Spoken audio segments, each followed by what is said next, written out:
बोधि वार्ता के सभी वीडियो अब बोधि ट्यूब पर उपलब्ध हैं। ये वीडियो पूरी तरह से आध्यात्म को समर्पित है। एक निशुल्क वीडियो सेवा है, पूरी तरह से विज्ञापन रहित है, अव्यवसायिक है और बोधि ट्यूब साधकों के लिए स्वर्ग है। यदि आप विज्ञापन रहित वीडियो देखना चाहते हैं, कृपया बोधि ट्यूब का उपयोग करें और आध्यात्मिक सामग्री का आनंद उठाएं।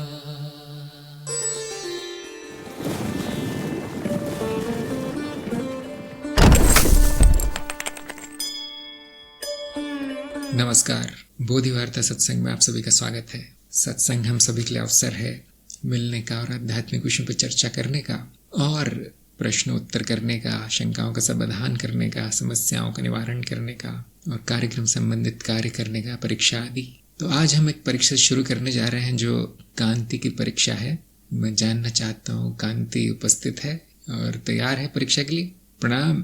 तो आपको 10 प्रश्न दिए जाएंगे और आपको उनके उत्तर देने हैं। यदि 50% अंक आ गए तो आपको चरण 4 में डाला जाएगा, जो प्रयोग का चरण है।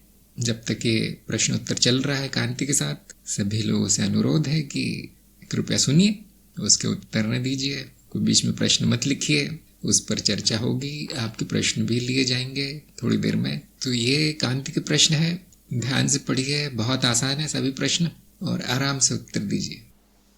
जी गुरुजी, मेरा पहला प्रश्न है, ज्ञान मार्ग पर चलने का क्या लाभ है और क्या हानियां है? ज्ञान मार्ग पर चलने से कोई हानि नहीं होती है, अज्ञान का नाश होता है। अज्ञान के नाश होने से जीवन आनंद होता है और सत्य असत्य का बोध होता है। दूसरा प्रश्न है, कौन से विशेष अनुभव ज्ञान करवाते हैं? ज्ञान के लिए एक ही अनुभव है, वो स्वयं का अनुभव है, अपना अनुभव, जो प्रत्यक्ष अनुभव है। सत्य जानना क्यों आवश्यक है, जबकि वो सब।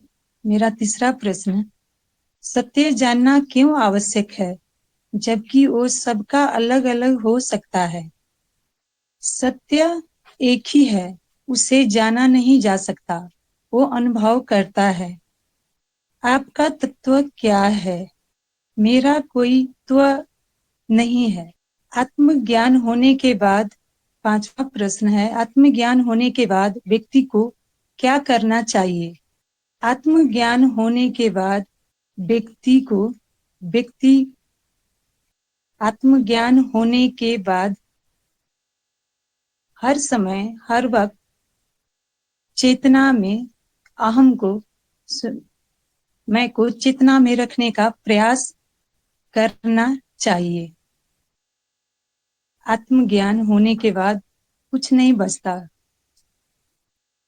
आत्मज्ञान होने के बाद हम सिर्फ स्वयं को, मैं को चेतना में रख के साक्षी में रखने का प्रयास कर सकते हैं, प्रयास करना चाहिए।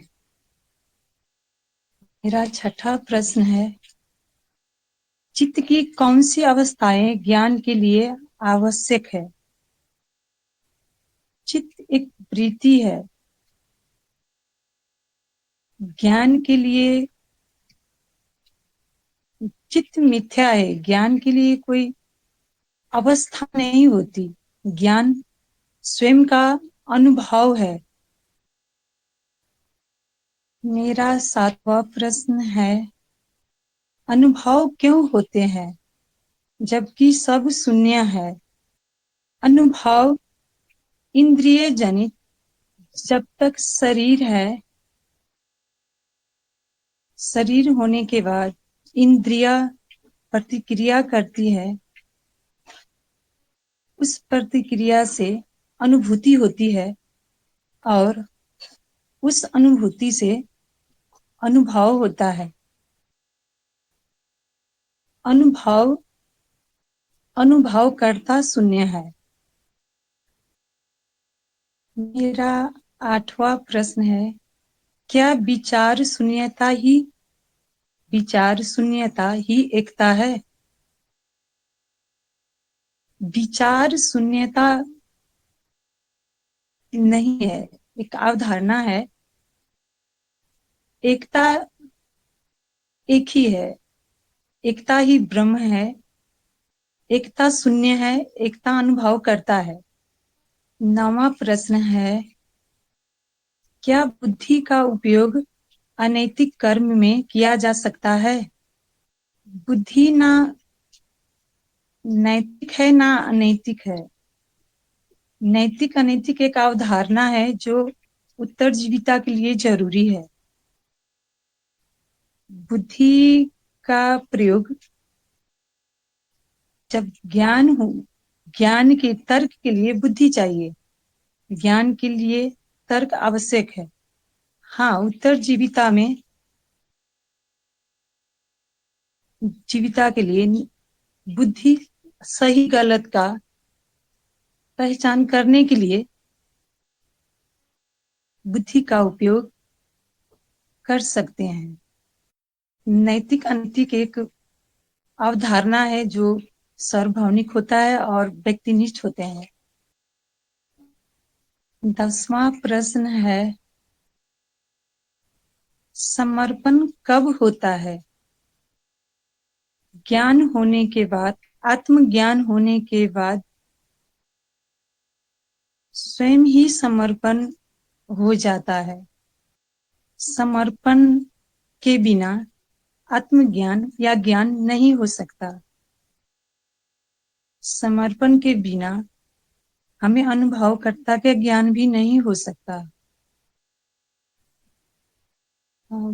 गुरुजी, मैंने जितना अपना अनुभव किया उसके आधार पर मैंने उत्तर देने की कोशिश की है।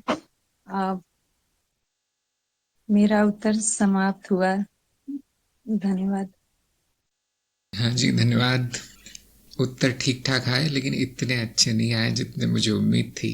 10 में से 5.5 आपको मिले हैं, जो कि एकदम किनारे पर है, लेकिन फिर भी परीक्षा पास है। तो अब आपको चरण 4 में जाना है, और जैसा कि सभी ने देखा ही होगा, ज्ञान में थोड़ी सी कमी है। कम से कम मूल ज्ञान है वो थोड़ा बहुत हुआ है, लेकिन अभी आपको और थोड़ा सा उसको निखारना पड़ेगा। अपने ज्ञान को, बोलने की कला इतनी अच्छी आई नहीं है अभी तक, उसको सुधारना होगा, थोड़ा मनन और करना पड़ेगा। तो मैं जानता हूँ कुछ समस्याएं चल रही हैं, तो उसके कारण ये हुआ होगा, लेकिन कार्यक्रम में आगे बढ़ गए, चरण 2-3 पूरा कर लिया, यही बहुत बड़ी बात है। तो अब आप प्रयोग शुरू कीजिए। जागृति के प्रयोग, चेतना के प्रयोग, साक्षी भाव के प्रयोग, और स्वप्न के प्रयोग, और सूक्ष्म के प्रयोग। और सूक्ष्म के प्रयोग आप 1 महीने बाद शुरू कीजिए। बाकी प्रयोगों के 1 महीने तक केवल जागृति में चेतना बनाने का प्रयास कीजिए। जितनी तेज, जितनी अखंड बना सके, हमेशा स्मरण में रहिए। जो बाकी जो ज्ञान नहीं हुआ, जो बच गया है अभी, अपने आप आएगा। सारा जीवन आपका ऐसे ही जाने वाला है, ज्ञान में ही। और जब सूक्ष्म का प्रयोग करेंगे तो अपने पूर्व गुरु को याद कीजिए, अपने पूर्व गुरुओं से सहायता मांगिए, और अपने कुल देवता को बुलाइए। वो आपके लिए बहुत विशेष कर लाभदायक होगा। अब ये निर्देश केवल कांति के लिए, बाकी लोगों को ये सब नहीं करना है। बाकी लोगों को जो निर्देश दिए गए वही करना है। केवल कांति के लिए अपने पूर्व गुरु को याद कीजिए, आह्वान कीजिए सूक्ष्म अवस्था में, और कुल देवता का आह्वान कीजिए, सहायता मांगिए उनसे, और बाकी सब ठीक हो जाएगा फिर।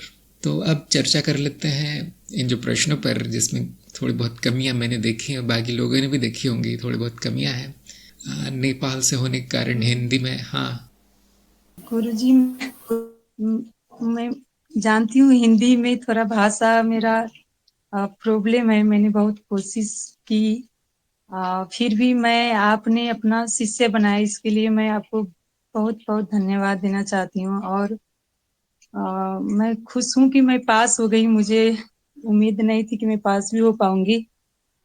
और दूसरी बात है कि यहाँ जो अध्यात्म में है, जैसे अश्विनी जी, मीरा जी, मुन्नी जी, पद्मा जी, उन्होंने भी मेरा बहुत साथ दिया है। उन्हें भी मैं धन्यवाद कहना चाहूंगी। और प्रदीप जी, जिन्होंने आप तक पहुंचने के लिए या आप तक आने के लिए मेरी बहुत ही सहायता की, उन्होंने बहुत समझाया मुझे और बहुत प्रयास किया उन्होंने, उन्हें भी मैं धन्यवाद देना चाहती हूँ। फिर भी गुरुजी आपका आदेश अनुसार मैं अपना पूरा प्रयास करूंगी। आ, धन्यवाद गुरुजी। हाँ, मैं जानता हूँ थोड़ा हिंदी के कारण समस्या आई, जैसे तत्व वगैरह का अर्थ आपने सही से जाना नहीं, इसलिए उत्तर नहीं आया। तो थोड़ी हिंदी अपनी सही कर लीजिए। आप तो शिक्षिका हैं तो बहुत आसान रहेगा आपके लिए सीखना, और तंत्र मार्ग में आप आगे बढ़ सकते हैं। नेपाल तो तंत्र देश है, तो उसमें तो कोई भाषा की समस्या नहीं रहेगी, तंत्र भाषा के परे है। तो प्रयास कीजिए, थोड़ा हो सकता है आपके जीवन में तंत्र विद्या से थोड़ा सुख मिले आपको। और मेरी शुभकामना हमेशा साथ है, आपको जो भी सहायता लगती है ज़रूर बताइए मुझे। अब हम थोड़ी चर्चा कर लेते हैं, प्रश्नों का उत्तर देख लेते, जान लेते हैं कहाँ पर गलती रह गई, उससे इनको भी थोड़ी सी सहायता मिलेगी। ज्ञान मार्ग पर चलने के क्या लाभ हैं? इन्होंने सही बताया, कोई हानि नहीं है, लाभ है। लेकिन 2-4 लाभ और बताने थे, जैसे दुखों का अंत, मुक्ति, विरक्ति, संसार से छुट्टी, छोटी छोटी समस्याओं का अंत, और बाकी जो भी एक बुद्धिमान व्यक्ति को लाभ मिलते हैं जीवन में, वो सारे लाभ मिलते हैं। फिर आर्थिक सुख सुविधाएं, शारीरिक स्वास्थ्य, ये सब मिलता है फिर। और मान प्रतिष्ठा समाज में, आपकी बातों को गंभीरता से लिया जाता है, आपसे सब पूछताछ करते हैं अपनी समस्याओं की, ये जानकारी लेने का प्रयास करते हैं। ज्ञान, दूसरों को ज्ञान देने से ज्ञान बढ़ता है, ज्ञान प्रसार होता है, ये सारे लाभ हैं। बहुत लंबी सूची है लाभों की, फिर भी कांति ने कुछ बताया, बिल्कुल सही बताया। कौन सा विशेष अनुभव ज्ञान करवाते हैं? हाँ, ये इसके आधे नंबर कट हुए, क्योंकि इन्होंने बताया जो प्रत्यक्ष अनुभव है हमारे सामने अभी, वही ज्ञान करवाता है, और कोई अनुभव नहीं ज्ञान करवाएगा, और कोई होगा भी कैसे अनुभव तो प्रत्यक्ष ही होता है। तो इसका एक अच्छा उत्तर आ सकता था कि जो अभी हमारा सामने अनुभव है वही ज्ञान के लिए पर्याप्त है।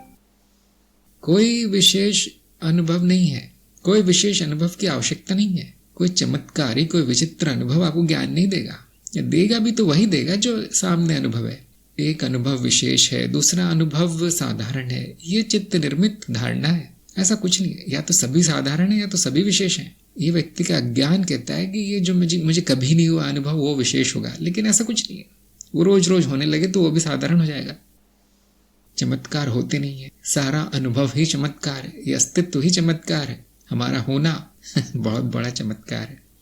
तो जो पागलों की तरह घूम रहे चमत्कारों के पीछे और विशेष अनुभवों के पीछे, बहुत अज्ञानी है, मूढ़ है, मूर्ख है। ये जो सामने है वही सबसे बड़ा है, सबसे विशेष है, उसी में सारा ज्ञान है। तो आधे नंबर मिले, आधे कट हो गए। सत्य क्यों जानना आवश्यक है जबकि वो सबका अलग अलग हो सकता है? इसमें 0 मिले कांति को, कि उत्तर सही नहीं था। क्यों आवश्यक है सत्य जानना? क्योंकि मिथ्या में बहुत उपयोगी है, माया में बहुत उपयोगी है सत्य क्या है जानना। तो उससे आप माया में फंसने से बच जाएंगे, जीव मुक्त हो सकता है माया में रहते हुए भी।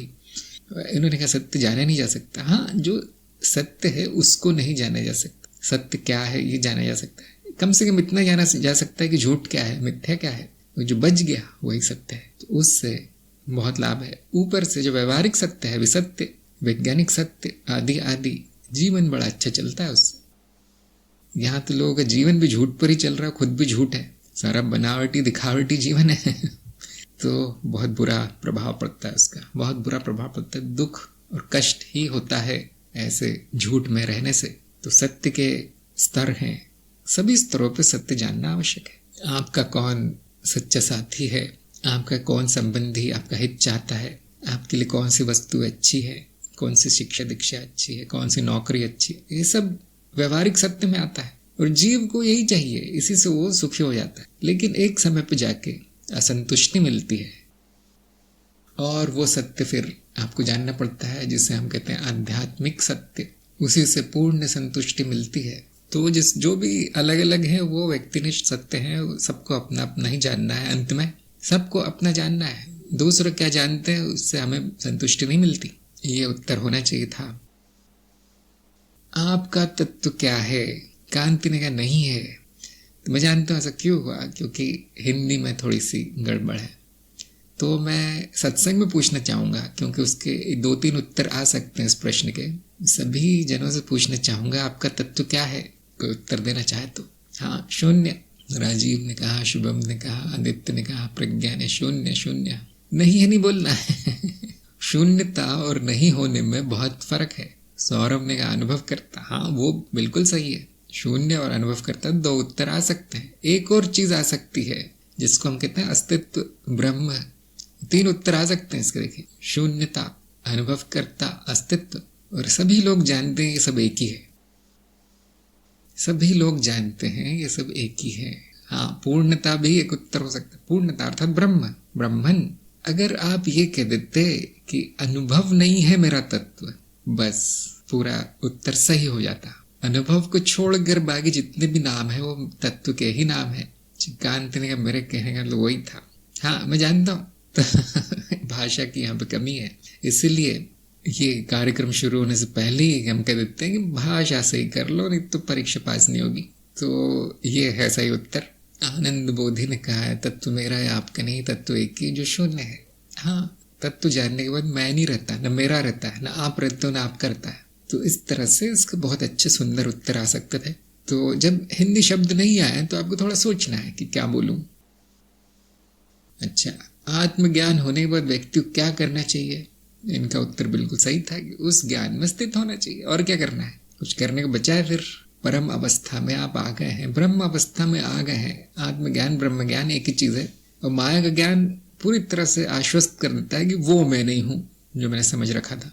अब इसी ज्ञान में आपको स्थित रहना है, छोड़ना नहीं है, इसको भूलना नहीं है। इससे बड़ा खजाना नहीं है। करता नहीं है तो करने का कुछ रहता नहीं है, दृष्टा है, बस देखने का है। अगर कोई कुछ करता हुआ पाया जाए तो मतलब अज्ञान बच गया। जो आवश्यक है वो कर्म हो रहे हैं अपने आप। इसका अर्थ ये नहीं कि जीवन नीरस हो जाए, इसका अर्थ ये नहीं कुछ गतिविधि ना हो। आप जितनी चाहिए गति बढ़ा दीजिए जीवन की, जितना चाहिए उसको सुखदायी बना लीजिए। कर्ताहीन भाव से करना है वो, इसलिए नहीं कि मुझे कुछ पाना है, इसलिए कि मुझे खेलना है। लीला, लीला हो गया वो जीवन। ज्ञान में जो होता है वो लीला होता है, खेल है। चित्त की कौन सी अवस्थाएं ज्ञान के लिए आवश्यक है? इसमें भी इनको शून्य मिला, उत्तर सही नहीं था। तो फिर से मैं सत्संग में ही पूछना चाहूंगा, किसी को याद हो अगर अवस्थाओं के नाम। चित्त संबंधित प्रश्न है। अब ये नहीं कहना है कि वो है ही नहीं, वो शून्य है। ठीक है, वो सबको पता है चित्त भी मिथ्या है, लेकिन हमने मिथ्या का भी ज्ञान लिया है, उसका भी अध्ययन किया है। हाँ, आदित्य ने कहा जागृति, ज्योति ने कहा जागृत। हाँ, जागृत अवस्था ही प्रमाण है। जागृत अवस्था में प्रमाण मिलेगा, वही ज्ञान होता है। और भी जागृत अवस्था में भी अलग अलग अवस्थाएं हैं, कौन गिना सकता है? जागृत अवस्था के अंतर्गत 3-4 अवस्थाएं हैं जहां पे ज्ञान है, बाकियों में नहीं है। ऐसा मत सोचिए जागृत हो गया तो ज्ञान हो जाएगा। कौन सी है वो अवस्था है? सभी ने लेख लिखे हैं, भूल गए होंगे सब लोग। राधा कृष्ण ने कहा है तीव्र जिज्ञासा, ममता ने कहा चेतना नहीं, ध्यान दीजिए। एक थी एकाग्र चित्त, ध्यान दीजिए, याद कीजिए, मुझे भी याद नहीं इतना। एकाग्र चित्त एक अवस्था है। और क्या है? समाधिस्थ, इस तरह की अवस्था है। स्थित प्रज्ञ, मानस ने कहा तुर्य नहीं, तुर्य अर्थात ज्ञान हो चुका है। जैसे किसी ने कहा चेतना, ममता ने भाई तो ज्ञान हो गया है, चेतना अवस्था आ गई है, फिर अब क्या ज्ञान लेंगे? और अगर चेतना बिना ज्ञान के आ गई तो बहुत बड़ा चमत्कार है। फिर ऐसे कैसे हो गया? हाँ, प्रज्ञा का भी उत्तर काफी सही है। जो डावाडोल नहीं है, हमने बताया ना, जो अस्त व्यस्त अवस्थाएं हैं, अपराधी चित्त है ना, मूर्ख चित्त, ये सारी, हाँ, बुद्धिमान चित्त, रमाकांत ने कहा है मुमुक्षत्व तो गुण है, अवस्था नहीं है चित्त की। राजीव ने कहा बुद्धि, विवेक, प्रज्ञा। हाँ, विवेक धारण करना, उससे पता चलता है सत्य क्या है, असत्य क्या है। तो जिसे हम आम भाषा में ध्यान कहते हैं ना, ध्यान अवस्था, वो बहुत जरूरी है। नहीं तो आपका ध्यान इधर उधर भटकता रहेगा। गुरु ने क्या कहा है वो याद नहीं रहेगा, समझ में नहीं आएगा। वीडियो में क्या कहा गया है 2 मिनट में उड़ जाएगा, अगले दिन गायब लेख लिखने के बाद। क्यों? ध्यान नहीं है। हाँ, आदित्य ने अब सही जवाब दिया, तर्क संगत चित्त, तार्किक चित्त। हमेशा प्रश्न चिन्ह लगाना, सामने वाले ने बोला क्या, क्यों बोला, कैसे बोल दिया, ये सब बुद्धि युक्त। तो जागृति है, इसका अर्थ ये नहीं है कि ज्ञान हो जाएगा, नहीं तो सबको हो जाता। फिर जागृति में एक विशेष तरह का चित्त है, विशेष अवस्था है चित्त की, जो ज्ञान के लिए अनुकूल है, वही होगा ज्ञान। जिसकी बुद्धि प्रबल है, जो एकाग्र हो सकता है, जिसमें रुचि है पूरी जिज्ञासा, जैसे किसी ने कहा था, जिज्ञासु है वो चित्त, हमेशा जानने की इच्छा रखता है। और भी 2-3 चीजें हैं, जैसे जिसे हम कहते हैं खुला दिमाग, कि जो आ रहा है उसको मना नहीं करना, सुन लेना कौन क्या कह रहा है। ज्ञानी जन कुछ कह रहा है, मना नहीं करना है कि नहीं मुझे इनकी तो शक्ल पसंद नहीं है, ये हमारे देश का नहीं है, हमारी परंपरा का नहीं, हमारे धर्म का नहीं है, कान बंद कर लेते हैं लोग। सब सुन लेना है, ज्ञान कहीं से भी आ सकता है। तो ऐसी चित्तवृत्ति वाला व्यक्ति बहुत जल्दी ज्ञान प्राप्त करता है। ऐसे ही शिष्य की गुरु खोज कर रहा है, इसको बताओ ज्ञान हो जाता है, बताओ ज्ञान हो जाता है। हाँ जी गुरु जी, आपने बिल्कुल सही कहा, ऐसा ही है। हाँ, ग्रहणशीलता, राजीव ने कहा ग्रहणशीलता होनी चाहिए। मैं जो कह रहा हूँ सब उनको गलती लग रहा है, तो मतलब मनोविकार है अंदर। ऐसे हैं कुछ लोग हमारे सत्संग में, तो ये देखने आते हैं कि कहाँ गलत बोलते हैं, महिलाओं के विरुद्ध कब बोलते हैं, मैं बीच में टपकूं, इस तरह के लोग हैं। तो ऐसे लोगों को ज्ञान नहीं हो सकता, मनोविकारी हैं। अगला प्रश्न है, अनुभव क्यों होते हैं जबकि सब शून्य है? इसमें उनको आधे नंबर मिले। कुछ बताने का प्रयास किया कांति ने, तो इसका सही उत्तर ऐसा आ सकता था कि क्योंकि क्यों प्रश्न है, क्यों अर्थात हम कारण ढूंढ रहे हैं। हम सभी जानते हैं अनुभव का कोई कारण नहीं है, कारणहीन है। माया का कोई कारण नहीं है, कारण स्वयं माया है। हम कहते हैं मिथ्या कारण भी मिथ्या है, सत्य कारण नहीं हो सकता मिथ्या का। इस तरह से क्यों होते हैं छोड़ दीजिए, वो बस होते हैं। और फिर मैंने उसमें एक घुमाने के लिए लिख दिया था कि सब कुछ शून्य है तो क्यों होते हैं। ये जानने के लिए प्रश्न किया गया है कि सामने वाले को शून्यता का अर्थ पता भी है या नहीं। शून्यता का अर्थ ये नहीं है कि कुछ होगा ही नहीं, शून्यता का अर्थ ये है कि उसका तत्व नहीं होगा, जैसा उसका पदार्थ नहीं होगा, उसका कोई किसी चीज की बनी नहीं है शून्यता। यह अस्तित्व किसी तत्व का बना नहीं है, तत्व शून्य है। जैसे कांति ने कहा था कुछ नहीं है, तो ये जानने के लिए कुछ नहीं का मतलब ये नहीं कि अनुभव भी नहीं, सब कुछ होते हुए भी शून्य है। ये बुद्धि के परे है कि ऐसा क्यों। अगला प्रश्न है, क्या विचार शून्यता ही एकता है? इसमें जवाब बिल्कुल सही आया इनका कि नहीं, ये तो लोगों में एक अंधविश्वास है, अवधारणा है कि जब विचार शून्य होंगे तभी एकता के दर्शन होंगे, किसी तरह से कोई अनुभव हो जाएगा मुझे एकता का। यह ज्ञान है। जो भी ये सोचता है उसने या तो कोई पढ़ लिख लिया है ये चीज, या तो गलत समझ गया है वो गुरुवाणी, गुरु के वचन को गलत समझ लिया उसने कि मैं मौन हूँ, मैं आनंद हूँ, मैं कुछ करता नहीं हूँ। तो क्या करते हैं, चुपचाप बैठकर कुछ जानने का प्रयास करते हैं। नहीं, उससे भी नहीं हो रहा कि चित्त में बड़ा शोर है, उसको भी शांत करने का प्रयास करते हैं। ये भी नहीं हो रहा तो कुछ तो बचेगा मेरे अंदर जो कि मैं हूँ। जैसे उस दिन हमारी बात चल रही, ध्वनि कुछ आ रही है, कोई प्रकाश दिख रहा है, अब लोग कहते हैं यही तो मैं हूँ, यही तो बच गया फिर सब मौन होने के बाद। तो ये इसलिए है क्योंकि उनका कोई गुरु नहीं है, कोई बताने वाला नहीं है कि साधना कैसे करनी, क्या जानना है, कैसे जानना है। तो मनगढ़ंत साधना है और वही मान लेते हैं फिर, और फिर तरह तरह घटनाओं को दृष्टा समझ लेते हैं, तरह तरह के अनुभवों को सत्य समझ लेते हैं। तो नहीं, विचार शून्यता, कुछ किसी भी तरह की शून्यता एकता नहीं। शून्यता का अर्थ विचार शून्यता और मौन नहीं है। शून्यता परम संभावना है और फिर उसमें कुछ भी हो सकता है। सभी का तत्व शून्यता है, सब कुछ होता रहे, आंधी तूफान आता रहे माया का, तो भी वो शून्य ही है। जो अभी की अवस्था है वही एकता है, वही एकता की अवस्था है। जो अभी इस समय है वही ब्रह्मावस्था है, वही अद्वैत अवस्था है। कुछ शून्य उन्य नहीं करना, कुछ नष्ट नहीं करना, कोई विनाश नहीं करना है, सब होते हुए सब कुछ शून्य है। राजेश्वरी ने पूछा है, परिवर्तन के कारण अनुभव होते हैं? हाँ, परिवर्तन के कारण अनुभव होते हैं, लेकिन ध्यान दीजिए, परिवर्तन की धारणा अनुभवों को देखकर बनाई गई है। जैसे ही हम परिवर्तन नाद आदि की बात करते हैं, वो ज्ञान नहीं है, वो विज्ञान है। हम क्या देखते हैं कि अनुभव है और वो परिवर्तनशील है। अब समझने के लिए परिवर्तन को अनुभव का कारण बोल दिया जाता है, किंतु वो विज्ञान है, वो एक तरह की परिकल्पना है। शून्य में कुछ नहीं होता, फिर कैसे सब कुछ है? ये बुद्धि के बाहर है जानना।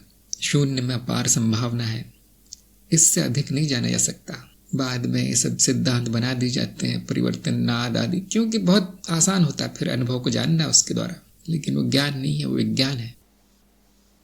9वां प्रश्न था, क्या बुद्धि का उपयोग अनैतिक कर्म में किया जा सकता है? आधे नंबर मिले कांति को।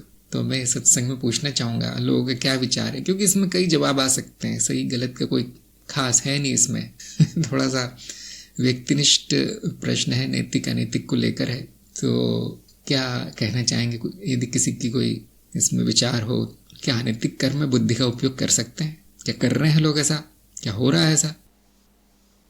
राजीव ने कहा बुद्धि का उपयोग नैतिक अनैतिक निर्माण के लिए होता है। संसारिक जीवन में बुद्धि का उपयोग नैतिक कर्म करने के लिए करना चाहिए।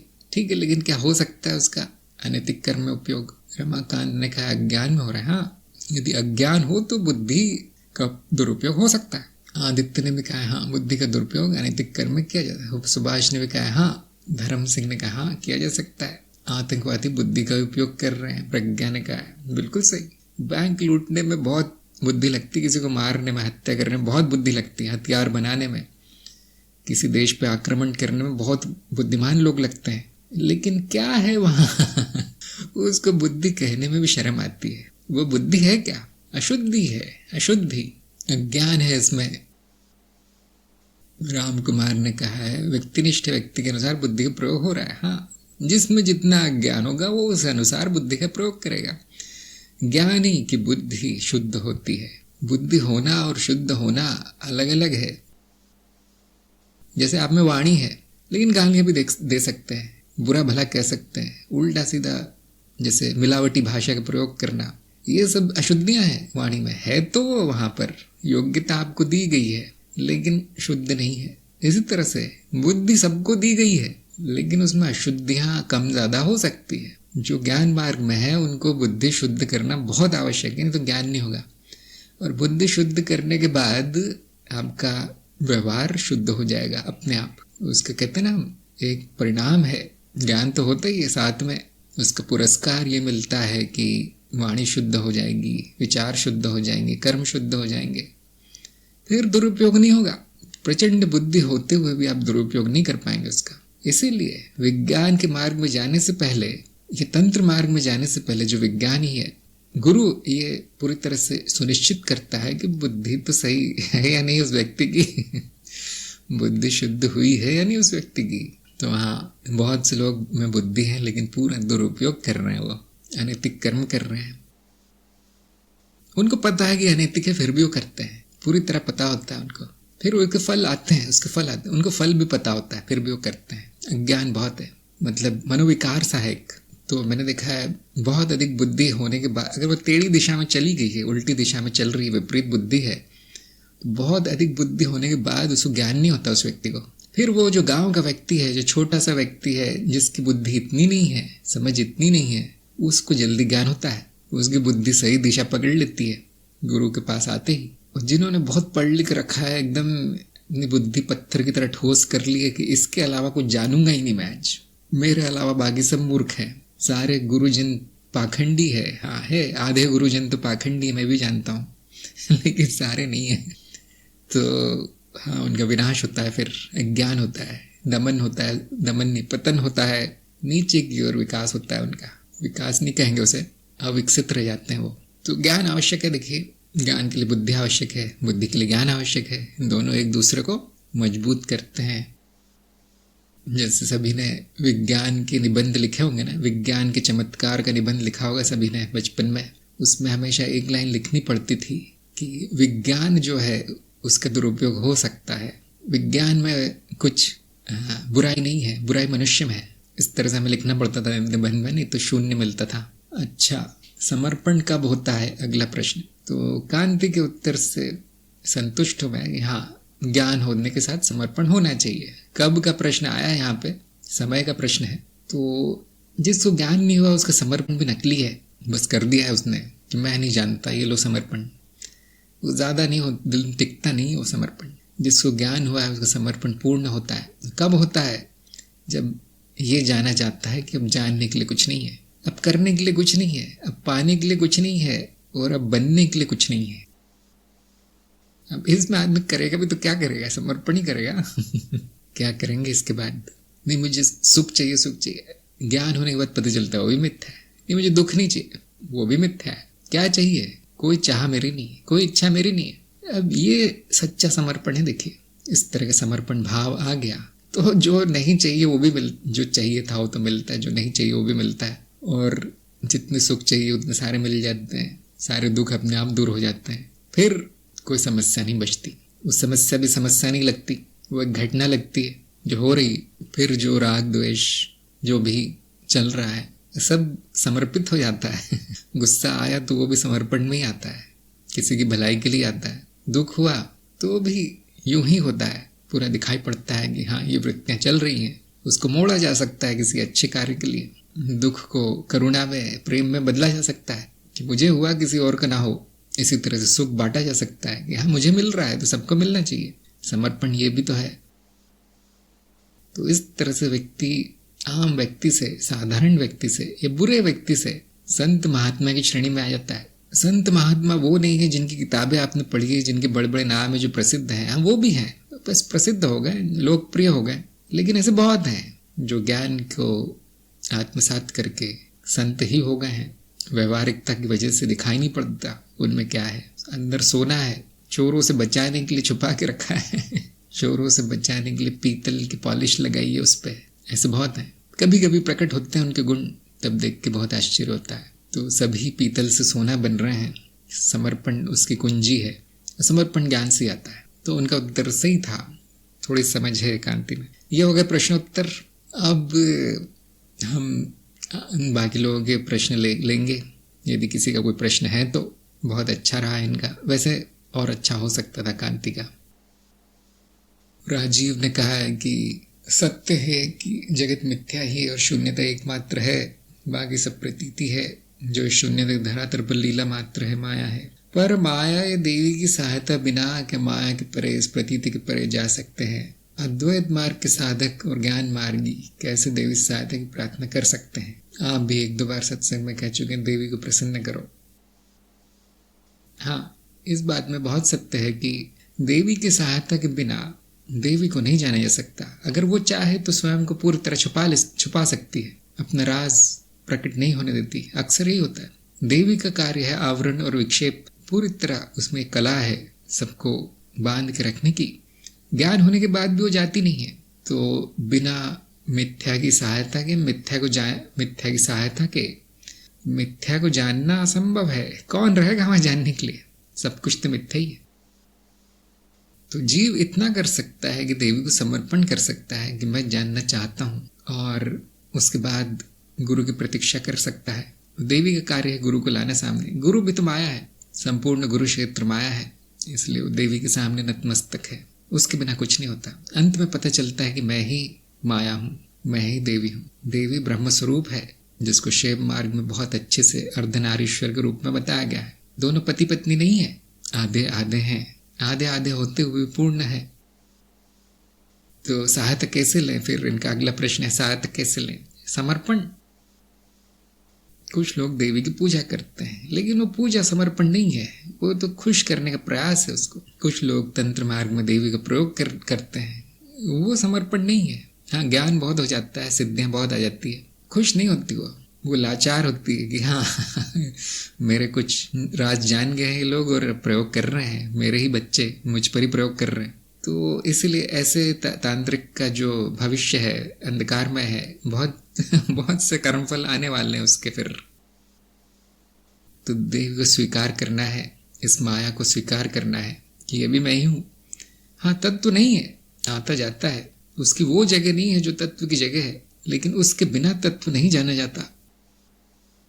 सिक्के के दोनों चेहरे सिक्के को बनाते हैं, एक के बिना दूसरा नहीं हो सकता। जो द्वैत है वह अद्वैत में होता है, इसलिए स्वीकार भाव में आना है, तिरस्कार नहीं करना है। ये मिथ्या है, छोड़ो इसको।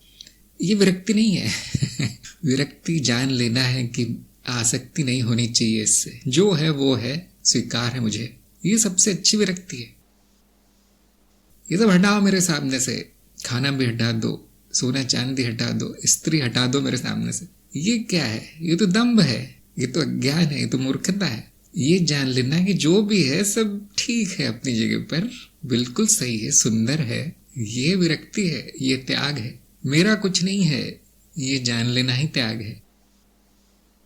अगर आप दे रहे हो सब कुछ, ये मेरा है, ये ले लो तुम, अब तुम्हारा है, तो ये तो हम बाप है, अभी भी है उसमें मेरा और तेरा। गुरुजी मैंने तो अपना सब दे दिया किसी को, तो मैं भी बचा हूं, वो किसी भी बचा है। मैं भी व्यक्ति हूं, वो भी व्यक्ति है, लेन देन हो गया। यहाँ तो क्या त्याग हो गया यहाँ पे? तो इस तरह से बिना ज्ञान के मिथ्या को भी स्वीकारना असंभव है। तो माया का ज्ञान ले लीजिए, उसके बाद उसको स्वीकार कर लीजिए, अपना लीजिए, वो आप ही हैं। जब आप प्रार्थना करें, माया नहीं सुनती किसी की प्रार्थना उसके पास समय नहीं है, माया नहीं सुनती। ध्यान दीजिए, माया को प्रेम में बांधना पड़ता है। जैसे आप कहीं चले जाइए रास्ते में, कार्यालय में, कहीं और आपको कोई स्त्री बहुत पसंद आ जाए, बहुत सुंदर लड़की है, अब वो सुनेगी नहीं, ऐसा करते हैं वैसा करते हैं, या आप कुछ देने का भी प्रयास करें, उसे खुश करने का प्रयास करें, वो लेगी नहीं। माया को स्त्री रूप में इसीलिए बांधा गया है, उसका रूप ऐसा दिखाया गया है, बहुत मेल खाता है नारी के रूप से, ऐसा ही चरित्र है। उसको प्रेम में बांधना पड़ता है, प्रार्थना से नहीं होता। इसलिए मैंने कई बार कहा है कि यदि आप पुरुष साधक हैं तो आपके लिए बहुत आसान है माया को, देवी को पत्नी रूप में स्वीकार करना। पत्नी का अर्थ ये नहीं कि माया से आप घर का काम करवाओ और खाना बनवाओ और कपड़े धुलवाओ पत्नी होती है अर्धांगिनी। ये बात कलयुग में लोग समझते नहीं, इसलिए मैं जैसे ही बोलता हूँ ना पत्नी रूप में देवी को, तो बड़े गुस्सा हो जाते हैं। वो देवी तो पूज्य है, कहेंगे पूज्य नहीं है आप स्वयं है, स्वयं की कितनी पूजा करेंगे। अब तो उसके प्रेम में पड़ जाओ, अब तो उसको आकर्षित कर लो। कैसे होती है देवी आकर्षित, मैं ज्यादा नहीं बताना चाहता, मैं एक दो ये तंत्र मार्ग का विषय है, ज्यादा अभी नहीं बताया जाएगा। बहुत लोगों को लग रहा होगा कि कब खुलेगा सारा राज, एक दिन तो खुलेगा, ऊपर से आज्ञा आई नहीं है गुरुक्षेत्र से अभी तक। तो मैं आपको एक दो वाक्य में बता देता हूं कैसे आकर्षित करना है। जो देवी को पसंद है वो करना है। क्या पसंद है देवी को? इच्छा पूर्ति, वासना पूर्ति, प्रयोग, कृति, रचना, सृजन, कला, विज्ञान, भावना, कविता। ध्यान दीजिए, सरस्वती, अगर आपने सरस्वती को देखा है, जो भी सरस्वती जिसका भी प्रतीक है, यदि आपने वो कर लिया अपने जीवन में, मान लीजिए देवी प्रसन्न। हाँ, आप निचले रूपों की भी आराधना कर सकते हैं। आराधना का मतलब है कि वो हो जाना, काली, दुर्गा आदि रूपों की, लक्ष्मी भी, धन दौलत समृद्धि, जो तंत्र मार्ग में वो सारे रूप जानते, सभी को प्रसन्न करना जानते हैं। अंत में पार्वती जो सबसे ऊपर है, उसके बिना कुछ नहीं होता।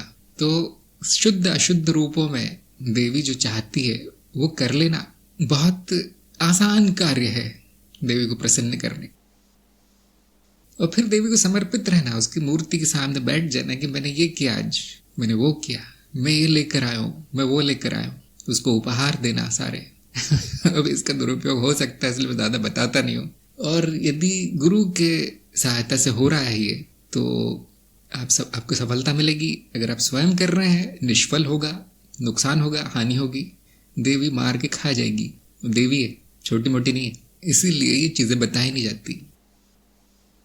तो राजीव को मेरा यही सुझाव है कि ज्ञान मार्ग पर चलते रहिए और देवी को समर्पित रहिए। कुछ करने की आवश्यकता नहीं है, पहले ही खुश है, पहले ही बहुत प्रसन्न है। हाँ, जैसे आप विनाश करने लगते हो इस रचना का, इस दुनिया का, इस जगत का, या इस शरीर का, शरीर पर अत्याचार करते हो, उसको अस्वस्थ रखते हैं, उसको गंदा रखते हैं, उसको कुरूप रखते हैं शरीर, देवी नाराज हो जाती है। फिर आप जानते क्या करती है, फिर पतन करती है, नीचे नीचे ले जाके मिट्टी बना देती है, पूरा कारण शरीर में मिट्टी कर देती हो। अब जाओ कीड़े मकोड़े बन जाओ, पेड़ पौधे बन जाओ तुम, ऐसा कहती है। तो जो देवी को पसंद है वो करते रहिए, प्रसन्न होगी और आपको फल मिलेंगे। सिर्फ दिया अगरबत्ती लगा देने से पसंद वो नहीं होती प्रसन्न। समर्पण आवश्यक है। तो ज्ञानी कैसे करे? अब ये मान लीजिए जो है वो ऐसा ही है सब कुछ, मान लीजिए, उसमें टांग अड़ाना बंद कर दीजिए, माया के कार्य में प्रसन्न रहेगी। तो ये आगे उत्तर राजीव के। आगे चलते हैं। सुभाष के प्रश्न है, अध्याय 13 में बताया गया है कि 5 मिनट के लिए शांत बैठकर चित्त में चलने वाली प्रक्रियाओं को देखना है कि चरण 2 के साधक शुरू कर सकते हैं। हाँ, कर सकते हैं, लेकिन वो साधना नहीं है। 5 मिनट ही देखना है।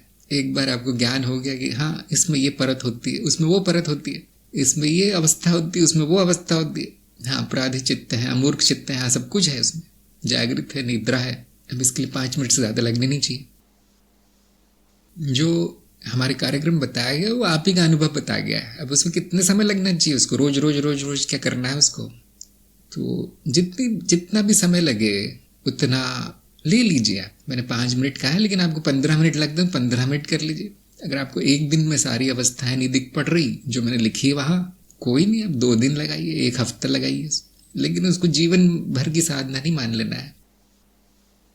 चित्त का अध्ययन कैसे करेंगे?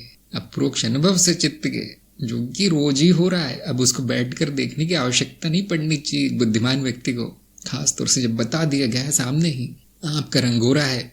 अब मैं एक बारी बताऊंगा, आईना एक बारी दिखाऊंगा, उतना बहुत है, 2 मिनट बहुत है। अब आपको रोज रोज नहीं देखना है मेरा रंग गोरा क्यों है, गोरा है या नहीं, आज काला तो नहीं हो गया।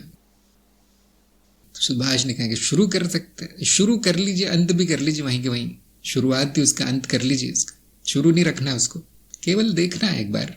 तो मुझे लगता है बहुत लोगों को उलझन हो रही है, उसको निकालना पड़ेगा मुझे अब। आदित्य ने कहा है चित्त ज्ञान होने के बाद क्या देवी परीक्षा लेती है? देखिए संपूर्ण जीवन परीक्षा ही है आपका, अज्ञानी की भी तो परीक्षा ही हो रही है। क्या वो छूट गया? ज्ञान होने के बाद परीक्षा में पास होने की संभावना बढ़ जाती है बस। इसलिए हम कहते हैं विकास क्रम तेज हो जाता है जीव का, व्यक्ति का तो नहीं कहेंगे, जीव का। और क्योंकि वो बहुत जल्दी जल्दी पास होता है वो परीक्षा में जो देवी ने सामने रखी है। देवी भी छलने का कार्य कर रही है, छान रही है कि मेरी कृति सबसे अच्छी कृति क्या है, मेरी सबसे अच्छी रचना क्या है। उसको भी जानकर खुशी मिलती है कि हाँ ये मैंने बनाया है और ये देखो कितना ऊपर निकल गया। तो हाँ होती रहती परीक्षा, सारा जीवन ही परीक्षा है हमारी। जिसने जान लिया वो जीवन के पार निकल गया। हर घटना को परीक्षा के रूप में, हर घटना को शिक्षा के रूप में देखना बुद्धिमानी है। बहुत से लोग होते नहीं मेरे साथ ही क्यों हुआ, नहीं ये नहीं होना चाहिए था, वही होना चाहिए था। ठीक है 1-2 दिन तक ये भाव रहेगा, मैं जानता हूं कि ये प्राकृतिक है, ऐसा तो रहेगा, थोड़ा दुख तो होगा, लेकिन होश में आते ही ये देखना है कि वो परीक्षा थी, मैंने क्या किया, मैंने कैसा व्यवहार किया, मैंने कैसी प्रतिक्रिया की उसके साथ। क्या वो देवी को पसंद है? किसी ने बुरा भला कह दिया, अब मैंने मार काट मचा दी, क्या वो देवी को पसंद है? मैंने भी अपमान कर दिया सामने वाले का, क्या मैं अच्छी कृति हूँ? क्या ये रचना आगे बढ़ने की संभावना है? इस रचना में देवी इसको पास करेगी या फेल करेगी? ऐसे चलते रहिए अपने जीवन में, संपूर्ण जीवन परीक्षा है। जो ऐसे चल रहा है वो देवी की साधना कर रहा है, वो देवी की आराधना कर रहा है सच्चे अर्थों में। और जो मंदिर जाके घंटी वंटी बजाते हो पाखंडी है सब, पता ही नहीं उनको क्या करना है। हाँ चवन्नी अठन्नी फेंक के आते मूर्ति के सामने, देवी जी ये कर देना वो कर, क्यों करेगी वो? सभी परीक्षा में तो फेल हो गए हो, अब तो वो वही करेगी जो फेल के साथ होता है, नीचे की कक्षा में भेज दिया जाता है उसको। तो जिनके गुरु नहीं है, जिनको की आराधना भी नहीं आती, जिनको देवी का अर्थ तक नहीं पता, वो क्या साधना कर रहे होंगे आप जान सकते। मूर्खता है, अंधविश्वास। संपूर्ण जीवन परीक्षा है, देवी आपकी शिक्षक है। राजेश्वरी ने पूछा है त्वरित समर्पण के लिए क्या कोई प्रयास किए जा सकते हैं? हाँ त्वरित ज्ञान प्राप्त कीजिए, बहुत जल्दी हो जाएगा। जितनी जल्दी ज्ञान को आत्मसात करेंगे, अपने जीवन में उतारेंगे निधिध्यासन के द्वारा, उतनी जल्दी समर्पण हो जाएगा।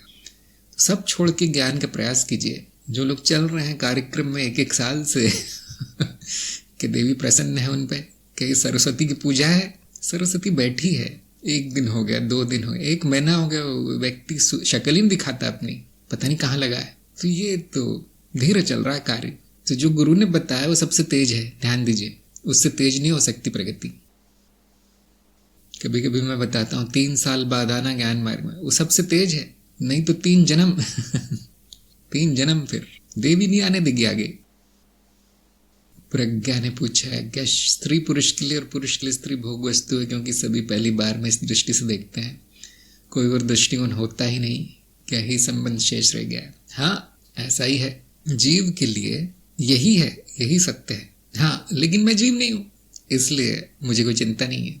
जीव जो करता है वो बिल्कुल ठीक करता है, जो देवी की इच्छा है वही करता है जीव। तो देवी की यही इच्छा है कि स्त्री पुरुषों में आकर्षण हो, प्रेम हो, वही होता है और कुछ नहीं होता। और फिर कोई कितना भी नाटक कर ले, सब बेकार है।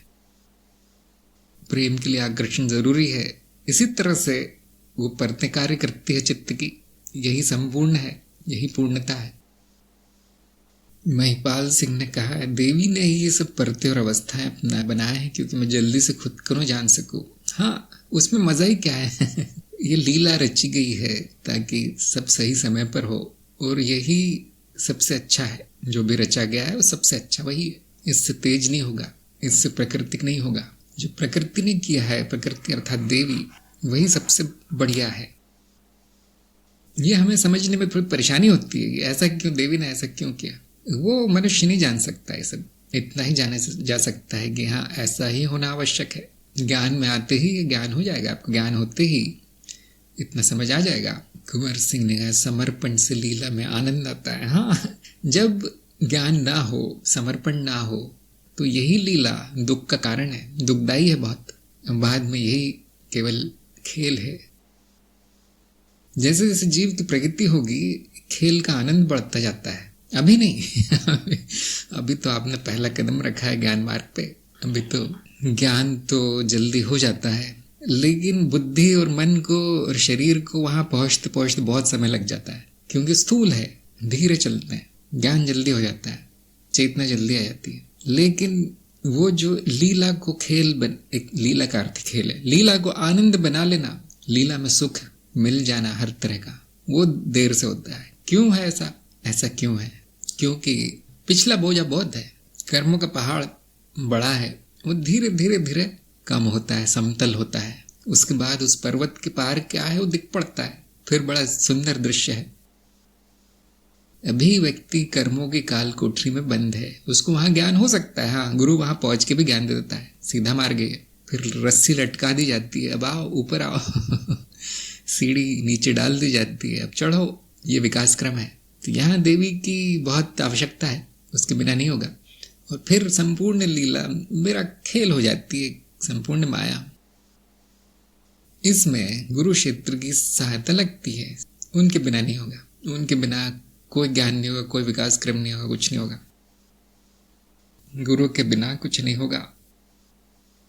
आदित्य ने पूछा ज्ञान मार्ग या कोई भी अध्यात्म मार्ग व्यक्ति विकास क्रम को तेज कर देता है क्या? माया देवी में हस्तक्षेप नहीं, माया यही चाहती है। जैसे मैं कहता हूँ ना, देवी की इच्छा के बिना कुछ नहीं होता, तो इसीलिए वो सबको नहीं होता ज्ञान। ध्यान दीजिए, क्योंकि देवी को अपना प्रयोगशाला भी शुरू कर रखनी है। उसमें जो वैज्ञानिक प्रयोगशाला में चूहों पर प्रयोग कर रहा है ना, हर चूहे को वो मनुष्य नहीं बनाया जा सकता, वो प्रयोग के लिए कुछ चाहिए। तो ऐसे नए नए जीव तैयार होते रहते हैं जो अज्ञानी है, जो परीक्षा पास करके ऊपर आ गए हैं, ऊपर की कक्षाओं में, उनके लिए ज्ञान मार्ग के दरवाजे खुल जाते हैं, खोल दिए जाते हैं, और फिर वो हाईवे पे उनमें चलाया जाता है। अब बैलगाड़ी में नहीं, अभी अब वो हवाई जहाज में चलते हैं। तो ये देवी की कृपा है और कुछ नहीं। हस्तक्षेप कौन करेगा?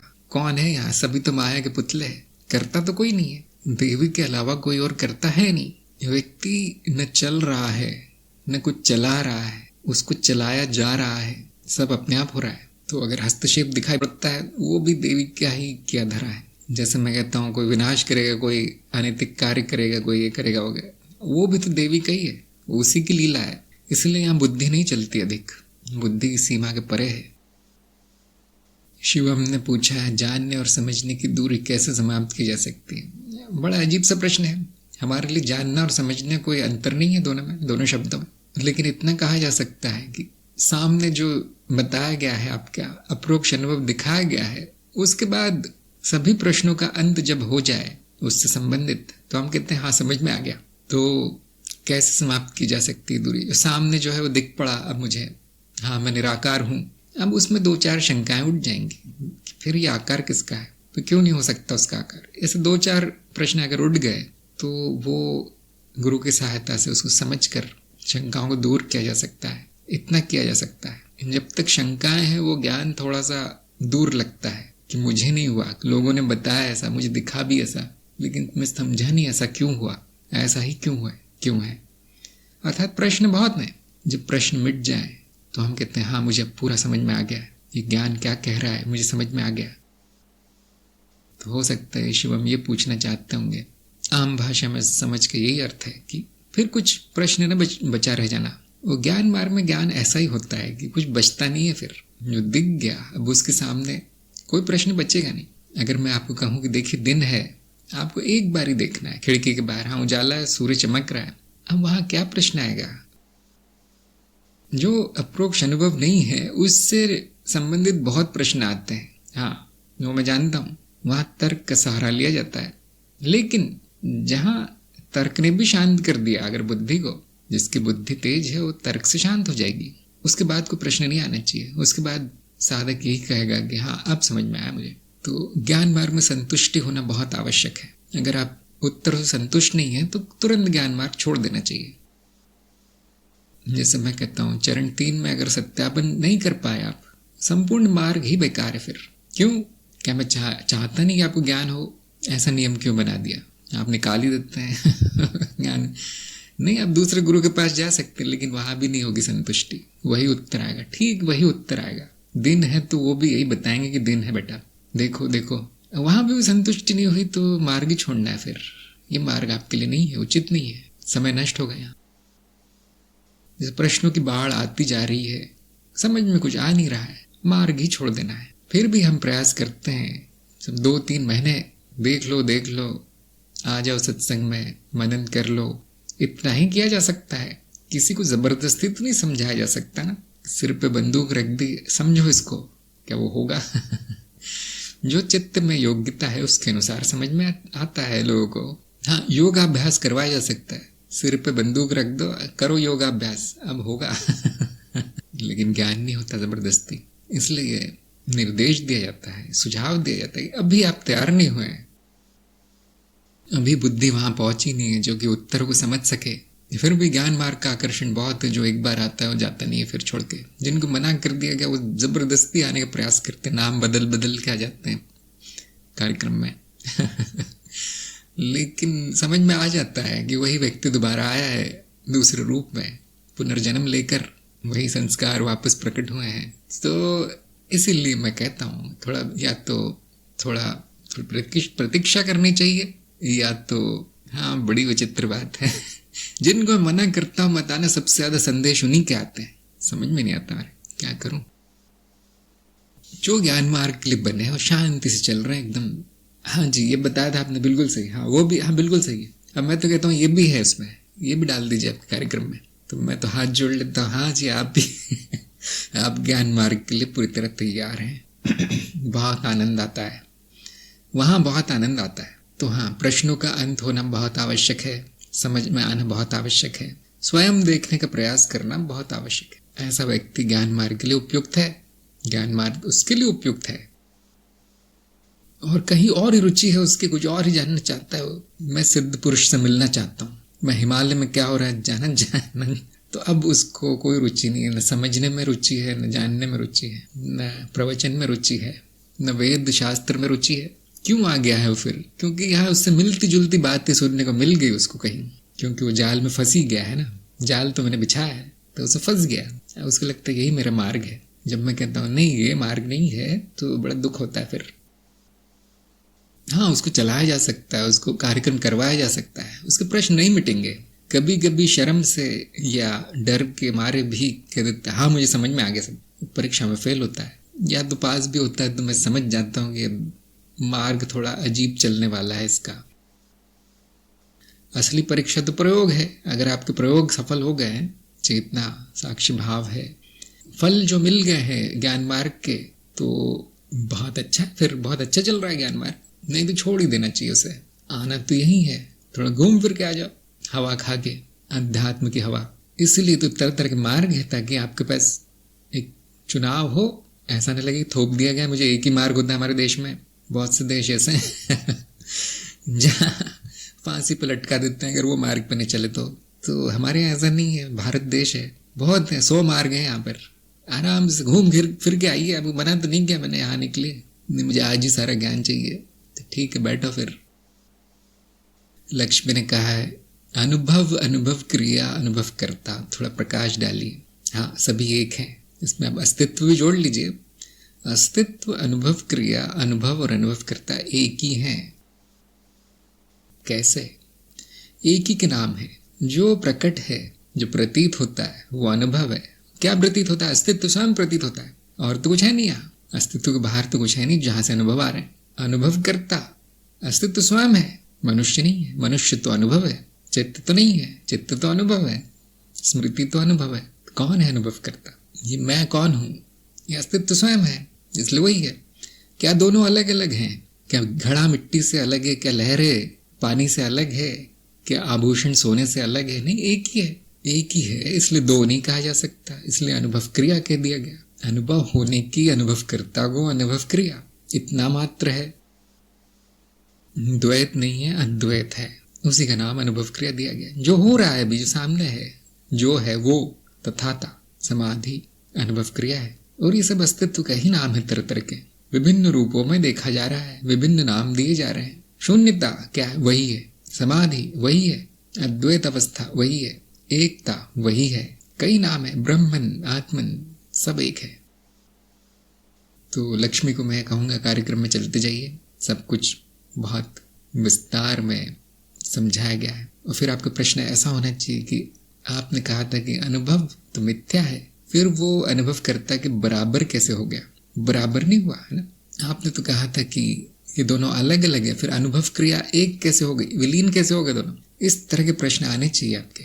अगर आप मुझसे परिभाषा पूछेंगे तो परिभाषा ये है जो मैंने अभी बताई। और इस तरह के प्रश्न कब आएंगे? जब आप उसे मनन करेंगे, जब उसको जैसे मैंने कहा समझने का प्रयास करेंगे, प्रश्न चिन्ह लगाएंगे कि इन्होंने तो कहा था अनुभव करता नहीं हो सकता, अनुभव करता अनुभव नहीं हो सकता, अभी विलीन कैसे हो गए दोनों, एक कैसे हो गए? इस तरह के प्रश्न आने चाहिए, तब पता चलता है कि हाँ मनन चल रहा है व्यक्ति का। अच्छा, अनुभव तो सब जगह है, अनुभव करता भी सब जगह है, फिर ये अस्तित्व कैसे हो गया? सब जगह इसलिए हो गया, अस्तित्व ही है जो सब जगह है। अनुभव करता की सीमा क्यों नहीं है?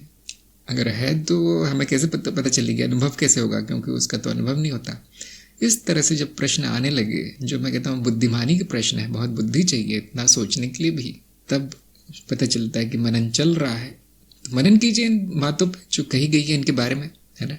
टेबल जो बनाया गया है वो टेबल बहुत महत्वपूर्ण है। हाँ, ये देखिए लक्ष्मी जी, ये एक दृष्टि में सारा दृश्य दिख जाएगा आपको। क्या है? 4 नाम है, 7 प्रश्न है, यहाँ सब समाप्त होता है, सारा ज्ञान यहाँ समाप्त होता है। इससे ज्यादा नहीं जाना जा सकता। ये जो टेबल में जो दिया गया है, इससे अधिक ज्ञान नहीं होता। अब आप बोलेंगे हाँ मैंने चारों दिशाओं से देख लिया, इसको चारों दिशाओं से देख लिया, ऐसे सब में एक ही चीज लिखी है, देखिए तो एक ही होना चाहिए उनको। फिर हमारी बुद्धि यही कहेगी। और हाँ, अप्रोक्ष अनुभव भी यही कहता है कि दूर ही नहीं है, अस्तित्व में और कुछ नहीं देखा गया अनुभव और अनुभव कर्ता के अलावा। अनुभव क्रिया जो है वह अभी अवस्था वही अनुभव क्रिया है, अलग अलग नहीं दिखाई पड़ते अनुभव और अनुभव करता, पहले से ही विलीन है। स्तर बदल गया, बस जानने ज्ञान का स्तर बदल गया। अब द्वैत के ज्ञान की जगह अद्वैत का ज्ञान है। आप जानते हैं वहां ज्ञान होता नहीं है खास होता नहीं है, कुछ स्वीकार करना होता है, समर्पण ही होता है कि हाँ ऐसा ही है, अब नहीं जाने जा सकता इसको। राजेश्वरी ने कहा है इसका अर्थ कि माया मिथ्या कुछ नहीं, सब सत्य है। नहीं, ऐसा नहीं है। द्वैत में अनुभव मिथ्या है, अनुभव करता सत्य है। अद्वैत में न सत्य है न असत्य है, सत्य भी है असत्य भी है, दोनों का अभाव भी है। सत्य असत्य द्वैत में परिभाषित है, उसको अद्वैत में ले जाने की आवश्यकता नहीं है, अर्थहीन है। महिपाल ने कहा है कि सब माया से भरा पड़ा है, इसलिए मुझे हमें मुक्ति चाहिए। आप पहले से मुक्त है तो त्रिदिवसीय कार्यक्रम कर लीजिए। आपने किया ही नहीं त्रिदिवसीय कार्यक्रम। महिपाल सिंह से मैं पूछ रहा हूँ, आपने बहुत ईमेल किए, मुझे बहुत संदेश भेजे, कर तो किया है, फिर ये पता नहीं चला कि मुक्त हूं मैं। अब कौन सी मुक्ति चाहिए? माया से मुक्ति नहीं होती मैं ही माया हूं, अस्तित्व स्वयं माया रूप में प्रकट है। पहले था, क्या था पहले? हाँ, ऐसे विचार अज्ञानी को आएंगे, हाँ सब माया से ही भरा है, लेकिन उससे मुक्ति नहीं है, मैं पहले से मुक्त हूं। जो त्रिदिवसीय में बताया गया है उस पर थोड़ा मनन कीजिए, पूछिए। जिसने भी कार्यक्रम कराया उसको पकड़ लीजिए वापस कि मुझे अब ये समझाइए, वो समझ में नहीं आया। कार्यक्रम का अर्थ ये नहीं कि आप उसको सुनकर भूल जाएं, शुरू रखिए उसको। आपके जीवन का कार्यक्रम है वो 3 दिन शुरुआत है ना। जैसे क्रिकेट शुरू होने के पहले टॉस होता है, वैसे ज्ञान मार्ग शुरू होने के पहले त्रिदिवसीय कार्यक्रम होता है। टॉस कर लिया फिर खेले नहीं तो क्या फायदा फिर मैदान में नहीं आए तो क्या फायदा फिर। अच्छा, उमेश ने कहा है दृश्य दृष्टा और दर्शन और दृष्टा के बारे में और ज्ञान ज्ञेय ज्ञाता के विषय में जानने की जिज्ञासा है तो बताने की कृपा करें। जो मैंने बताया, दृश्य वो है जो प्रकट है मिथ्या रूप माया। दर्शन इसको जानना मात्र है दर्शन। दृष्टा वो है जो जानता है, जिसको कि दर्शन हो रहा है। तो वैसे दर्शन का हम इस तरह से अर्थ निकालते नहीं है, लेकिन आपने 3 शब्द प्रयोग किए हैं तो मैंने बता दिया। ये अस्तित्व स्वयं है, ऐसा कई रूपों में प्रकट है, कई मार्गों से देखा जा सकता है इसको, कई दृष्टिकोणों से। जैसे हीरे के कई चेहरे होते हैं, हर जगह से वो चमकता है, उसको घुमाओ तो। इसी तरह से अस्तित्व भी है, कई रूपों में प्रकट है। क्यों? अनंत है, अनंत संभावना है, उसमें कुछ भी हो सकता है। लेकिन हमने उसको 2 में विभाजित करके उसका तत्व निकाल लिया है। ये संतुष्टि देता है, यही संतुष्ट करता है हमारे प्रश्नों को। बाकी तो ऐसा है कि अब जिंदगी भर खोजते रहेंगे तो भी नहीं मिलेगा कुछ, इंद्रजाल है। तो और क्या जानना चाहते हैं आप? जो दृश्य है वो माया है, वो मिथ्या है, परिवर्तन मात्र है। जो दृष्टा है वो शून्य है, अस्तित्व स्वयं है, वही मैं हूँ, वही तत्व है सारी सृष्टि का। दर्शन अर्थात अनुभव क्रिया द्वैत नहीं है, अद्वैत है, दोनों एक है। क्यों? आप देख लिया, टेबल देख लिया, एक है सब। ज्ञान ज्ञेय ज्ञाता के विषय में जानेंगे तो वही है, जिसका ज्ञान होता है वो मिथ्या है और जो ज्ञाता है वो सत्य है। तो उमेश को मैं कहूँगा ऐसे 2-3 लाइनों में तो ज्ञान मार्ग हो नहीं सकता। कभी कभी मैं कहता हूँ ना कि एक लाइन ही काफ़ी है कि स्वप्न है और स्वप्न दृष्टा है और दोनों एक ही है। एक वाक्य में हो गया सारा ज्ञान मार्ग। लेकिन फिर वो समझना भी तो ज़रूरी है कि ऐसा क्यों है, क्यों कहा गया ऐसा। हाँ, एक वाक्य में बताया जा सकता है, लेकिन क्यों, उसके लिए आपको संपूर्ण कार्यक्रम करना पड़ेगा। तो उमेश को मैं कहूँगा कि आप भी टॉस कर लीजिए, अब मैदान में आ गए हैं, टॉस करके शुरू 3 दिवसीय कार्यक्रम शुरू कर लीजिए। क्या हो गया आपका? जिनका 3 दिवसीय हो गया फिर भी प्रश्न बच्चे हैं, उनको फिर ज्ञान दीक्षा कार्यक्रम करना चाहिए। सभी वीडियो व्यवस्थित रूप से देखना है, लिखना है, परीक्षा देनी है, प्रयोग करना है। उससे बुद्धि जो है उपजाऊ हो जाएगी, उत्तर अपने आप देने लगेगी। जैसे किसान खेत को जोतता है, उसमें खाद डालता है, उसमें पानी डालता है, उसमें से वो पुराने बीज निकालता है जो कि उगाते हैं। सब करने के बाद मिट्टी बड़ी शुद्ध होती, खुशबूदार हो जाती है मिट्टी। अब उसमें अपने आप फसल उगती है, बहुत अच्छी फसल आती है। फिर बस ऐसा ही है, इसलिए इसको अंग्रेजी में कल्टीवेशन कहा गया है, पता नहीं हिंदी में क्या कहते हैं। भूमि को उपजाऊ बनाना, अपने चित्त की भूमि को, ताकि अब उसमें उत्तर ही उत्तर पैदा हो, फिर प्रश्न ना हो। ये साधना है ज्ञान मार्ग की। तो आपकी जिज्ञासा है, बहुत अच्छी बात है, अब शुरू कर दीजिए चलना। हाँ, ये सत्संग में 1-2 उत्तर बताए जा सकते हैं, 1-2 वाक्य बताए जा सकते हैं ना। सत्संग किन के लिए है? जो कि तैयार हो क्या है, सुन क्या है कि दृश्य क्या है, पहले से जानते हो क्या है, अब उनके प्रश्न आ गए हैं, उनके लिए सत्संग बहुत अच्छा है। या फिर एकदम ही नए हैं कि मैं क्या करूं, तो उनको फिर वीडियो दिखा दिए जाते हैं, कार्यक्रम करो ऐसा बोल दिया जाता है। संपूर्ण ज्ञान तो सत्संग में नहीं मिलेगा, क्योंकि बहुत लंबा है वो, उसके प्रवचन बड़े बड़े हैं, 1-1 घंटे प्रवचन में लग जाएंगे। राधा कृष्ण ने कहा है, अनुभव करता है, दृष्टा है, यही साक्षी भाव है। जिस प्रकार सब कोई दुखी होता है मैं उसे सांत्वना देता हूँ, यही जब मैं खुद के साथ करने लगता हूँ। नहीं, ऐसा कुछ नहीं है। अनुभव करता आपका तत्व है, मूल तत्व, उसी का नाम दृष्टा है, उसी का नाम साक्षी है। साक्षी भाव ये चेतना है, ज्ञान है कि मैं क्या हूँ। और जो किसी को दुख होता है और आप उसे कुछ समझाते हैं तो एक करुणा भाव है, भावना है। अगर आपके मन में इन सबको लेके खिचड़ी है तो अज्ञान है। परिभाषा लिख के रखिए, जो वीडियो में परिभाषाएं बताई गई है मैं क्यों लिखवाता हूँ, ताकि इस तरह की खिचड़ी ना बने। कुछ करना अनुभव करता नहीं है, कुछ करना साक्षी भाव नहीं है, खासतौर से दूसरों के साथ। लक्ष्मी ने कहा, कभी कभी मन बहुत व्याकुल हो जाता है, कुछ समझ नहीं आता, सबसे विरक्त लगती है, तो उस समय शांति से बैठना है। मतलब आपने जो है गाड़ी के रेडिएटर में पानी नहीं डाला है, वो चल रही हो 1 घंटे से, तो क्या होगा? गड़बड़ है। शांत मन से साधना करनी है, शांत मन से वीडियो देखना है, शांत मन से लिखना है।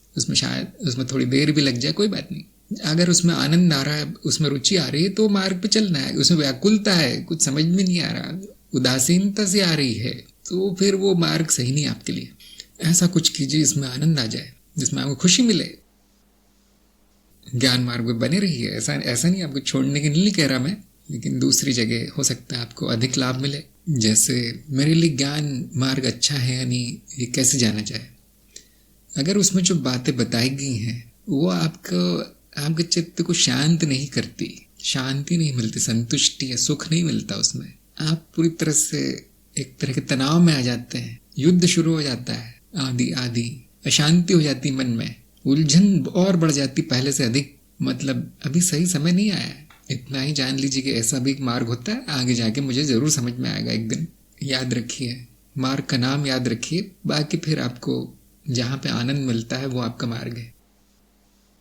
जो जिस गुरु की बात समझ में आती है वो आपका गुरु है। किसके लिए ज्ञान मार्ग अच्छा है? वाक्य बोलते ही ज्ञान हो जाता है। मैं बोला, मैंने कहा ये वीडियो में ऐसा है जो बदलता मिथ्या है, और इस क्यों ऐसा है, हाँ बता दिया गया। अब इसके बाद कोई प्रश्न नहीं बचता उनका। ऐसा नहीं कि वो आंख बंद करके विश्वास कर लेते हैं, अंधविश्वास ऐसा नहीं। उनके चेहरे पे एक मुस्कान आती है, यही तो मैं ढूंढ रहा था। इतने संतुष्टि आती है, जैसे बहुत भूख लगने के बाद आपकी पसंद का खाना मिल जाए, पंजाबी खाना बटर डाल के, अब उसका मजा ही कुछ और है। उनके लिए मार्ग बहुत अच्छा है। योगेंद्र ने ज्ञान अर्जन के बाद आई हुई विरक्ति और विफलता से आई हुई विरक्ति में क्या अंतर है? दोनों से अध्यात्म में एक समान प्रेरणा मिलती है। बहुत अच्छा प्रश्न है आपका। जो ज्ञान से जो विरक्ति आती है उसमें आनंद होता है। ऐसा लगता है बोझा हल्का हो गया, किसी ने सिर से बोझा निकाल दिया, वो विरक्ति, आनंद है, शांति है उसमें।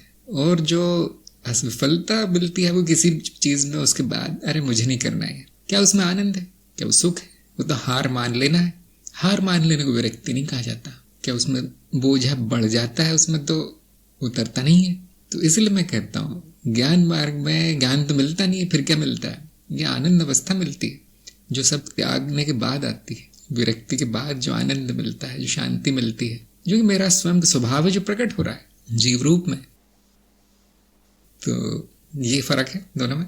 बहुत आसान है जानना कि दोनों से अध्यात्म में एक समान प्रेरणा मिलती है। ये एक अलग विषय है। यदि विफलता आई है और आपको मुमुक्षुत्व जिज्ञासा अभी तक मरी नहीं है, विफलता के कारण और बढ़ जाती है, मुझे तो जानना ही है किसी भी हालत में, तो अब वो प्रेरणा का काम करती है। मैं विफल नहीं होना चाहता, तो अगली बार आप दुगना जोर लगाते हैं उसमें। कहाँ पे गलती, कहाँ पे अशुद्धि, क्यों नहीं समझ में आ रहा, मेरी भाषा ठीक नहीं, शायद मैं ध्यान नहीं देता, मैं संसार में लिप्त हूँ, मेरी इच्छाएं पूरी नहीं हुई, आदि आदि कारण जो गुरु भी बता सकता है आपको। गुरु अच्छे से जानता हो तो आत्म मूल्यांकन से देख लीजिए क्या चल रहा है चित्त में। तो विफलता से भी प्रेरणा, विफलता को ही सीढ़ी बना लेते हैं लोग। कुछ लोग बड़े बुद्धिमान होते हैं, गलतियां की है तो अब समझ जाओ, वो मत करना, अब सफलता मिलेगी, पूरा छोड़ देना, फिर अब तो विफलता ही है। तो विरक्ति आ गई तो फिर अब अध्यात्म के लिए प्रेरणा, उससे कोई अर्थ नहीं है। वो अध्यात्म समाप्त हो गया उस व्यक्ति का, तो उस व्यक्ति का मार्ग ही समाप्त हो गया। पहले विरक्ति आएगी फिर मैं अध्यात्म में जाऊंगा, कुछ लोग सोचते हैं, कैसे होगा? हाँ, थोड़ी उपरती हम कहते हैं, उसको विरक्ति नाम नहीं दिया हमने, उपरती नाम। जो विषय में इतनी रुचि न लेना, इंद्रियों के विषय में या शरीर में या फिर जगत में इतनी रुचि न लेना कि सारा समय उसी में चला जाए। अगर इतना हो गया, उपरती आ गई है, थोड़ी सी विरक्ति का एक तरीका है, मतलब प्रकार है, लेकिन अब छोड़ा नहीं पूरा सब कुछ, ज्ञान भी नहीं हुआ, तो वो प्रेरणा जरूर मिलती है वहां पे अध्यात्म के लिए। लेकिन वो विरक्ति नहीं है, बस एक इंतजाम कर लिया है आपने कि मैं थोड़ा अलग रहूंगा। समाचार टीवी, समाचार पत्र, अड़ोसी पड़ोसी जो अज्ञानी है, मूर्ख हैं, उन लोगों को सब छोड़ दूंगा, गुरु के साथ रहूंगा, पढ़ूंगा लिखूंगा, भाषा सुधारूंगा, बुद्धि सुधारूंगा, शुद्ध करूंगा, इतना कमा लूंगा कि जीवन आरामदायक चले, संबंधियों को दूर रखूंगा और जो काम के उन्हीं को पास रखूंगा, जिन्हें मुझसे प्रेम है उन्हीं को पूछूंगा, उन्हीं को फोन करूंगा इस तरह से, जो कि एक दो ही होंगे। तो इस तरह से आपको बहुत समय मिलता है फिर उपरती कारण, और फिर मन लगता है अध्यात्म में। बेचैन है, तरह तरह की इच्छाएं हैं, माया खींच रही है, अब शायद ही होगा उसका अध्यात्म। ज्ञान होने के बाद जो विरक्ति आती है वो शांति लाती है। अब संसार से भी शिकायत नहीं रहती, अब किसी से शिकायत नहीं रहेगी। मन ही मन हंसेंगे, क्या चल रहा है ये माया का खेल। देवी को बोलेंगे अब तो बंद कर दो मुझे ज्ञान हो गया है, अब तो परीक्षा लेना बंद कर दो, मुझे ज्ञान हो गया है, तो आपकी परीक्षा बंद हो जाएगी। जो ज्ञान प्रसार में लगे उनकी परीक्षा चलती रहती है उनकी परीक्षा यही है कि अज्ञानी व्यक्तियों को कैसे करुणा भाव, कैसे प्रेम भाव में सिखाना है, कैसे निस्वार्थ हो जाना है, कैसे अपना जीवन लगा देना है। ज्ञान प्रसार में, लोगों को आगे बढ़ाने में। देवी उनकी परीक्षा लेती रहती है, लेकिन फिर पीएचडी मिलती है ना, फिर मास्टर डिग्री मिलती है। नहीं तो एमए बीए ये सब करके खुश हो जाओ, कोई बुरी बात नहीं उसमें भी। जिसको ज्ञान प्रसार में जाना नहीं है, फिर माया छोड़ देगी, उसकी सारी इच्छा पूरी होगी, योनियों में विकास होगा उसका। योगेंद्र ने कहा कि समाधान और संतुष्टि एक समान है। ये तो परिभाषा पर निर्भर है, आप जो चाहे परिभाषा कर सकते हैं शब्दों का क्या अर्थ है? हाँ, कोई अर्थ नहीं है, निरर्थक है शब्द। एक बार जो परिभाषा कर दी गई वही उपयोग करना है, इतना ध्यान रखिए। अगर आपको संतुष्टि शब्द से परेशानी है तो समाधान शब्द उपयोग कीजिए। संतुष्टि अर्थात तृप्ति, अब कुछ नहीं चाहिए। तो अगर आपको ये शब्द अच्छा नहीं लग रहा है, हाँ ठीक है, मैं कुछ और कहूँगा इसको, लेकिन फिर शब्दों की खिचड़ी बेकार है, शब्दों में उलझना ठीक नहीं है। एक शब्द ले लीजिए, उसी को प्रयोग कीजिए हमेशा। तो जो लोग पूछते हैं हाँ ऐसा दृष्टा और अनुभव करता क्या एक ही है? अरे भाई एक बना लो, उसको परिभाषित कर लो कि हाँ एक ही होंगे आज से, तो एक ही हो गए। शब्दों का अर्थ होता नहीं है, शब्दों को अर्थ दिया जाता है। आपको क्या चाहिए? आप एक समान करना चाहते हैं समाधान और संतुष्टि को, कर लीजिए। जैसे जो लेखक होते हैं किताब लिखते हैं ना, कि वहां लिख देते हैं नोट में कि ध्यान दीजिए यहाँ पे वेदांत का अर्थ जो वेदों में है वो उसके बराबर है, आगे से जब भी मैं वेदांत कहूंगा उसका अर्थ यही होगा। जैसे जो वकील होते हैं ना, वकील के दस्तावेज होते हैं वकीलों के, या क्या कहते हैं कानूनी दस्तावेज, ये दूसरी पार्टी का अर्थ ये कंपनी है, वो आगे से दूसरी पार्टी जहां लिखा है वो उसका अर्थ यही होगा, खत्म, वहां में खत्म। इसी तरह से जो व्यक्ति शब्दों का प्रयोग करता है उसी को शब्द परिभाषित करने हैं। आज से संतुष्टि का अर्थ ये होगा, अब खत्म। जहां जहां समाधान लिखा है उसको संतुष्टि पढ़ लीजिए, खत्म। तो मुझे भी समझ में नहीं आता लोग ऐसा क्यों पूछते हैं, शब्दों के अर्थ क्यों पूछते हैं। आपको क्या अर्थ चाहिए बना लीजिए उसका, फिर वही प्रयोग करना है। सबको बता देना है कि मैं ये शब्द इस अर्थ में प्रयोग करने वाला हूँ। शब्दों का कोई अर्थ नहीं होता, लोग डिक्शनरी में अर्थ ढूंढते हैं।